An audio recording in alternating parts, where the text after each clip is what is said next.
দেখেছি যে এখানে পুকুর ভরাট হচ্ছে, জলা জায়গাগুলো বন্ধ করে দেওয়া হচ্ছে। যেসব জায়গা আমরা ছোট থেকে দেখেছি যেখানে পুকুর ছিল, সেসব জায়গাগুলো এখন বলা হচ্ছে না ওখানে মাঠ ছিল, ওখানে কোনোদিনও পুকুর ছিলই না। সেখানে বড় বড় কনস্ট্রাকশনের হাত দিয়ে সেখানে ফ্ল্যাট করা হচ্ছে।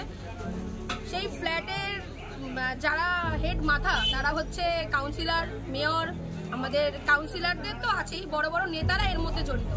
তাদের কাছে যতবার আমরা বলতে গেছি বা কোনো নোটিশ পাঠিয়েছি যে পুকুর ভরাট করা হচ্ছে কেন, বা এর আগে আমরা অনেক জায়গায় পুকুর ভরাট নিয়ে আন্দোলন করেছি। পুকুর ভরাটের জন্য ইয়ের রাস্তা মানে যেখানে ফ্ল্যাট হচ্ছে সেই কনস্ট্রাকশনের জল পর্যন্ত ফ্লাইওভারের নিচে জমে যেত, যেখান থেকে মানুষ চলাচল করতে পারতো না নোংরা জলের ওপর দিয়ে। সেইটা প্রতিবাদ করার যেদিন প্রতিবাদ করেছি তার পরের দিনই হয়তো সেই প্রতিবাদটাই বলা ছিল বন্ধ করে দেওয়া হয়েছে।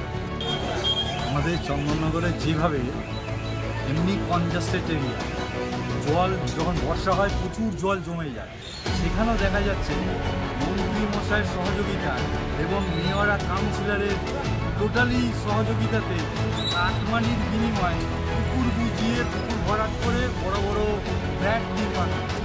তো আমাদের ভারতীয় জনতা পার্টির তরফ থেকে দাবি, আমরা একটাও পুকুর বোঝাতে দেবো।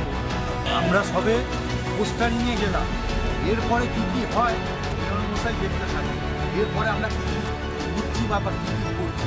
এখন পুরো চন্দননগরে আমরা পোস্টারিংয়ের মাধ্যম দিয়ে আমরা সতর্কবার্তা পাঠাচ্ছি মেয়রের কাছে, যাতে পুকুর পুনরায় উদ্ধার করে।